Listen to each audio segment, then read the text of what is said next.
Jadi pembelajaran sosial emosional tuh pembelajaran yang dilakukan secara kolaboratif Bu oleh seluruh komunitas sekolah. Jadi proses kolaborasi ini memungkinkan anak dan orang dewasa di sekolah memperoleh dan menerapkan pengetahuan, keterampilan sikap dan aspek sosial. Nah, kemudian yang perlu diperhatikan itu tentang memahami, menghayati dan mengelola emosi, itu kesadaran diri. Kemudian menetapkan dan mencapai tujuan positif, itu pengelolaan diri. Lanjut, merasakan dan menunjukkan empati kepada orang lain, itu kesadaran sosial. Membangun dan mempertahankan hubungan positif, itu keterampilan berelasi. Membuat keputusan yang bertanggung jawab, itu pengambilan keputusan yang bertanggung jawab. Jadi contohnya yang ada di RPP ini, kesadaran diri itu misal kita mengajak siswa berdoa. Kemudian ada materi, contohnya materi IPA, kan bagian-bagian tumbuh-tumbuhan. Sekarang kita tanya anak-anak, ada yang tahu nggak bagian-bagian tumbuh-tumbuhan itu apa? Misalnya ada yang menjawab, berarti itu ada juga masuk kesadaran diri bahwa dia itu mengetahui tentang makhluk hidup. Nah, kemudian untuk pengelolaan diri itu misal kita tuh memberikan tugas kepada anak dengan instruksi. Nah, jadi anak itu bisa mengelola diri. Oh, tugas ini kapan diselesaikan? Oh, tugas ini diselesaikan bersama teman, atau oh, tugas ini atau mandiri. Jadi dia bisa mengelola waktunya, mengelola dirinya. Kemudian kalau kesadaran sosial itu di dalam RPP, empati ada. Ya betul, dari siswa lain. Dimulai dari misal kita kerja kelompok. Nah, dia kan harus bisa bersosial kan dengan temannya. Sama nih, berkelompok nih masuk juga keterampilan berelasi. Kemudian kalau keputusan yang bertanggung jawab itu misal kita kan memberi dia tugas, kerjakan ya. Jadi menjawab itu bisa dengan Google, bertanya sama orang tua, tapi dia tetap ada tanggung jawabnya. Nah, itu Bu. Baik, terima kasih banyak Bu karena penjelasannya. Alhamdulillah sedikit memahami sudah tentang apa itu pembelajaran sosial dan emosional PSN. Terima kasih banyak Bu Hana. Ya, semoga nanti kita bisa menerapkan dalam kegiatan belajar mengajar dan sehari-hari. Terima kasih banyak Ya, Bu. sama-sama Bu. Assalamualaikum Bu Yanti, apa kabar? Waalaikumsalam, sehat Bu, baik. Bagaimana kabarnya Bu? Alhamdulillah juga baik Bu. Hari ini kita sudah mengagendakan bahwa kita akan melakukan pra-observasi dan observasi.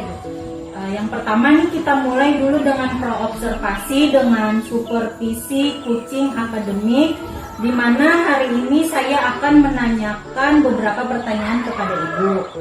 Yang pertama saya akan menanyakan materi apa yang ingin Ibu gunakan di kelas hari ini. Untuk materi yang saya gunakan yaitu tentang bab 3 kisah keteladanan Nabi Muhammad SAW.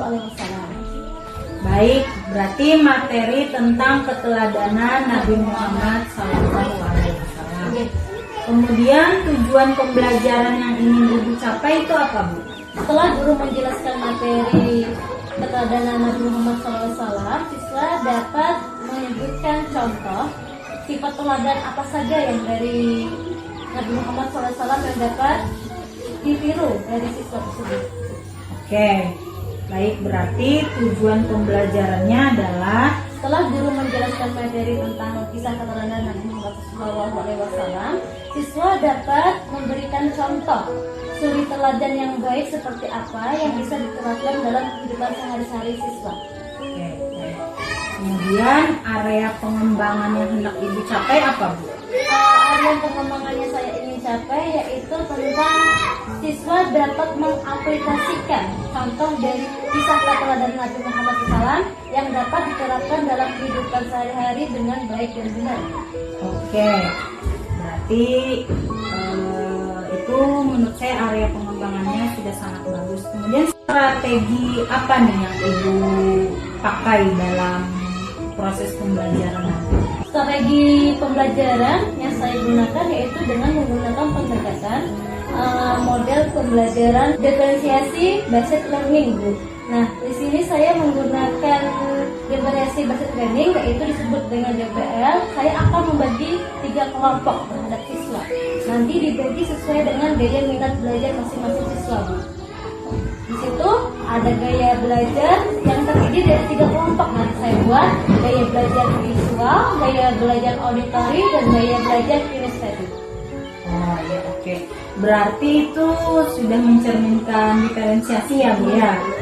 Kemudian nanti Ibu juga akan menonjolkan kan yang KSE-nya juga. Iya. Oke, baiklah. Mungkin ini saja pertanyaan dari saya, Bu. Kalau begitu sekian dulu pra-observasi kita. Silakan Ibu mempersiapkan proses observasi hari ini. Oh ini Bu, terima kasih atas waktunya hari ini. Nanti saya akan terapkan model pembelajaran ini di dalam kelas, yaitu menggunakan DBL, Diferensi Basic Learning. Nanti saya akan terapkan di dalam kelas untuk materi PAI di kelas 3. Terima kasih, Bu. Baik.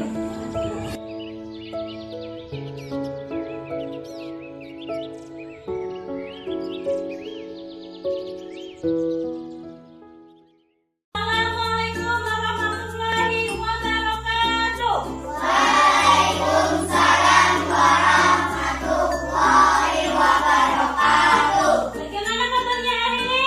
Alhamdulillah luar biasa. Allah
teladan dan contoh dari sifat Nabi Muhammad SAW. Nanti kita terapkan dan kita nanti akan membuat karya kreatif ya. Kalian simak dan dipahami dan dengarkan materi yang ibu sampaikan. Kelahiran Nabi Muhammad dan meneladani kehidupannya. Pada bagian ini kita akan mendalami kisah kelahiran Nabi Muhammad, masa kecilnya, perjalanan hidupnya saat dewasa, serta apa yang dapat kita teladani dari kehidupan beliau yang mulia. Latar belakang kelahiran Nabi Muhammad. Nabi Muhammad lahir pada tahun 570 Masehi, Rabiul Awal tahun Gajah di Mekah. Ia berasal dari keluarga Quraisy dan ayahnya adalah Abdullah bin Abdul Muthalib. Ibunya bernama Aminah binti Wahab. Sebelum kita memahami materi lebih dalam, ini ibu akan bagikan atas lembar. Nanti kalian kasih nama dan kalian tulis jawabannya. Soalnya dilihat di papan tulis ya. Nanti ibu putarkan soalnya. Kalian tinggal menjawab. Kita di sini ibu hendak melihat gaya belajar kalian seperti apa. Apakah visual, auditory, atau kinestetik. Jadi nanti kalau ada soal dari ibu di sini, jawab ya. Kita tes gaya belajar. Ikuti gaya tes belajar. Are you ready? Mari kita mulai. Mari kita mulai.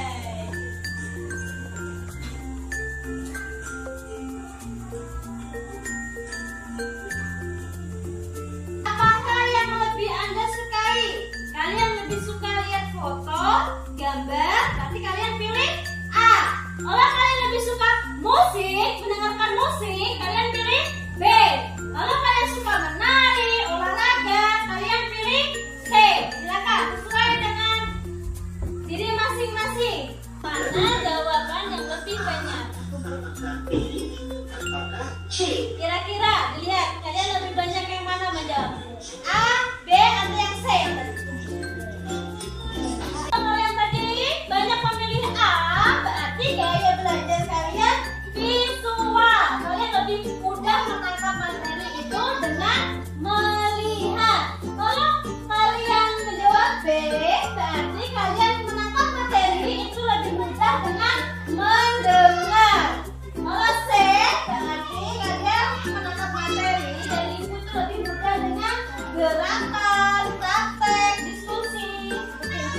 Silakan untuk ibu. Tadi kan sudah ibu bagi kelompoknya. Dari sini kelompok apa tadi? B. Auditori. Yang ini kelompok D. Yang tujuh kelompok A. Ibu akan membagikan RKPD. Ini setelah masing-masing kelompok kerjakan sesuai dengan tugas masing-masing. Ini RKPD-nya.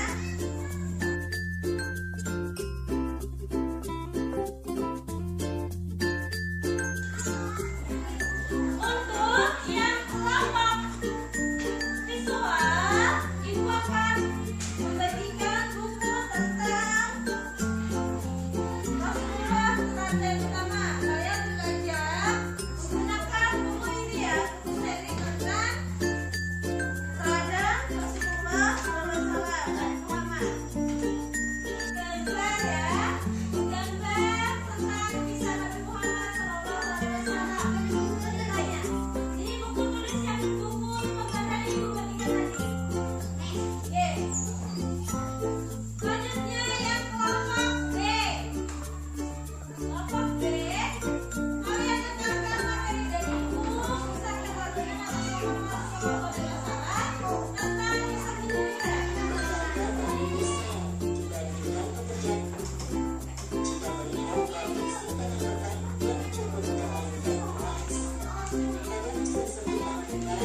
Heran jika Muhammad ingin menekuni bidang ini, lagi pula peluang untuk berdagang lebih besar.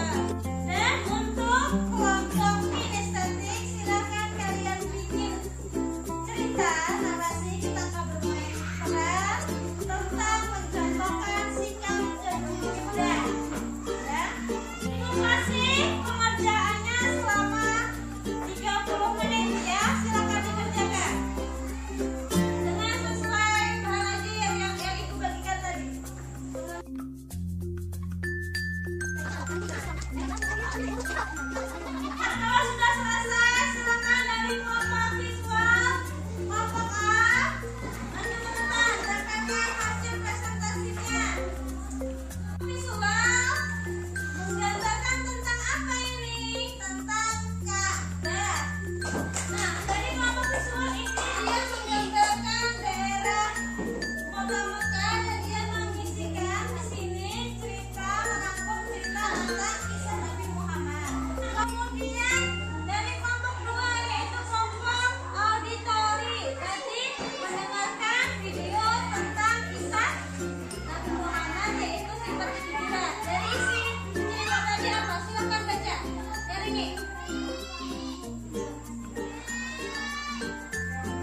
Lanjut yang lain membaca saat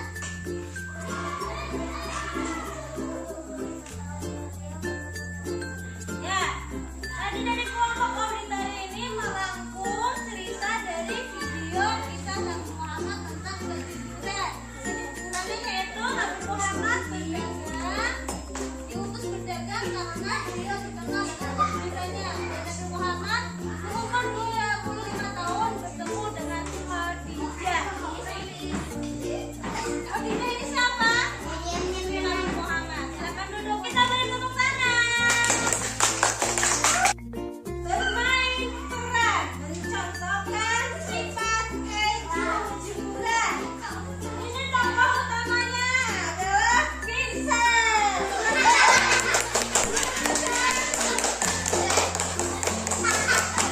Tokoh keduanya siapa? Desi. Ibu yang baca ya, dari kelompok C, kinestetik. Vincent pergi ke kantin setelah belanja. Vincent hendak membayar. Vincent ingin membayar dan memeriksa kantongnya. Ternyata kantongnya bolong.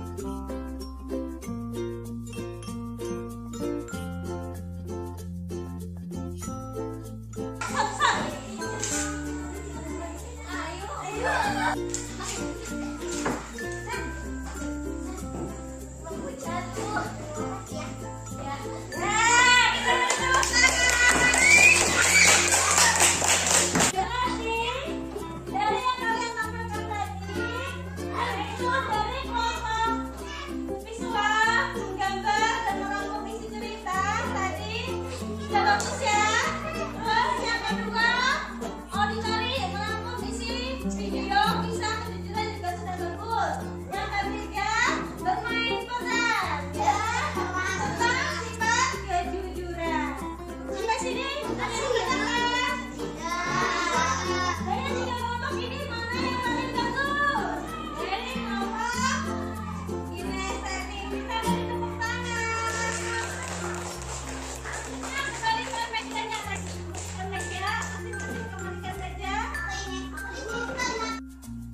Dari materi yang sudah Ibu sampaikan tadi, kesimpulannya apa? Ibu minta kalian menyimpulkan perwakilan Ferry. Belajar tentang apa tadi? Kejujuran. Kejujuran tadi kita belajar tentang meneladani sifat Nabi Muhammad SAW, yaitu salah satunya sifat jujur. Jujur itu artinya apa? Timur belajar. Apakah hari ini ada kendala dalam kelompok diskusi tadi? Tidak. Semuanya lancar, tidak ada kendala. Alhamdulillah. Apakah hari ini senang? Alhamdulillah.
Assalamualaikum Bu Yanti. Waalaikumsalam Bu Hana. Bagaimana kabarnya hari ini? Alhamdulillah sehat Bu. Bagaimana juga kabarnya Bu Hana? Alhamdulillah juga baik. Hari ini saya akan melakukan pasca observasi, di mana kemarin saya sudah melakukan observasi kepada Ibu. Saya ingin menanyakan beberapa pertanyaan berdasarkan lampiran catatan pasca observasi. Apakah boleh Bu? Baik Bu, boleh silakan. Oke, baik. Apa yang ingin Ibu dapatkan dari percakapan kita hari ini, Bu? Yang ingin saya dapatkan hari ini yaitu masukan dan koreksi dari Ibu. Bagaimana yang sudah saya lakukan kemarin dalam pembelajaran, apa yang ada kekurangan, saran atau masukan yang lain dari Ibu. Oh, begitu. Terus, bagaimana perasaan Ibu setelah melakukan praktik mengajar kemarin, Bu? Alhamdulillah Bu, perasaan saya merasa lega dan plong karena sudah melakukan pembelajaran yang sudah saya rencanakan Bu. Oke, baik. Rencana pembelajaran pada saat praobservasi apakah sudah dicapai atau sudah diterapkan, Bu? Iya, pada saat pas kemarin sudah saya terapkan sesuai dengan rencana pembelajaran yang sudah saya rencanakan terlebih dahulu Bu. Oh, begitu. Baik, Bu. Terus bagaimana dengan penilaiannya, Bu? Ya, untuk penilaiannya saya lakukan secara observasi, checklist, dan unjuk kerja Bu. Oke, baik. Kemudian apakah tujuan pembelajaran yang sudah Ibu buat kemarin sudah tercapai sesuai dengan modul ajar yang sudah Ibu buat? Iya, alhamdulillah sudah sesuai Bu, karena tujuan pembelajaran kemarin yaitu tentang setelah guru menjelaskan materi dan siswa menyajikan hasil produk, siswa diharapkan menganalisis contoh dari sifat keteladanan Nabi Muhammad SAW dengan baik dan benar dalam kehidupan sehari-hari. Oke, berarti menganalisis contoh sifat keteladanan Nabi Muhammad. SAW dalam kehidupan sehari-hari dengan baik dan benar. Baik, Bu. Terus ceritakan praktik baik yang sudah Ibu terapkan dan harus dipertahankan, atau yang mungkin kurang, atau juga yang harus ditingkatkan, Bu. Ya, praktik baik yang saya gunakan yaitu menggunakan video pembelajaran yang mana dalam hal menarik minat siswa untuk menontonnya. Oke, berarti meningkatkan video pembelajaran ya, Bu ya. Video pembelajaran. Dan dalam pembelajaran pun kan saya membagi 3 kelompok. Ada kelompok kinestetik, itu bermain peran, itu menggunakan video pembelajaran juga. Dan kelompok visual itu merangkum isi cerita keteladanan Nabi Muhammad SAW tapi melalui buku paket atau buku seri teladan. Dan video pembelajaran yang satunya lagi itu merangkum cerita yaitu kelompok auditori. Berarti video pembelajarannya ya, Bu ya. Terus apa rencana pengembangan diri supaya bisa menjadi lebih baik lagi, Bu? Pengembangan diri yang saya tingkatkan yaitu kemungkinan saya lebih menggunakan media pembelajaran dalam pembelajaran sehari-hari di dalam kelas. Tidak lupa juga untuk evaluasi saya juga menggunakan tepek, berarti menggunakan teknologi seperti evaluasi menggunakan puisi, software seperti itu Bu. Menurut saya itu pengembangan yang sangat baik, Bu. Yes. Terus kapan rencana itu akan dilakukan? Dari besok dan seterusnya Bu Ana. Wah, ya bagus, Bu. Oke. Terus siapa saja yang dilibatkan dalam mendukung rencana ini ke depannya, Bu? Pastinya dari kepala sekolah, rekan sejawat, dan Ibu sendiri sebagai TGP yang akan saya minta masukan dan sarannya dari Ibu. Oh iya, betul. Bagus sekali ya, Bu ya. Kemudian bagaimana nih perasaan Ibu sekarang? Alhamdulillah saya merasa terbantu oleh Ibu dengan masukan dan saran-sarannya sebagai Ibu sebagai calon penggerak. Semoga dengan adanya program-program guru penggerak ini membantu kita sebagai guru untuk mengembangkan pembelajaran yang lebih baik lagi. Ya, semoga Ibu ya kita bisa berkolaborasi dengan baik. Siap Bu. Ya. Baiklah, sekian dulu pasca observasi kita. Saya ucapkan terima kasih atas waktu Ibu. Iya, sama-sama Ibu Nana.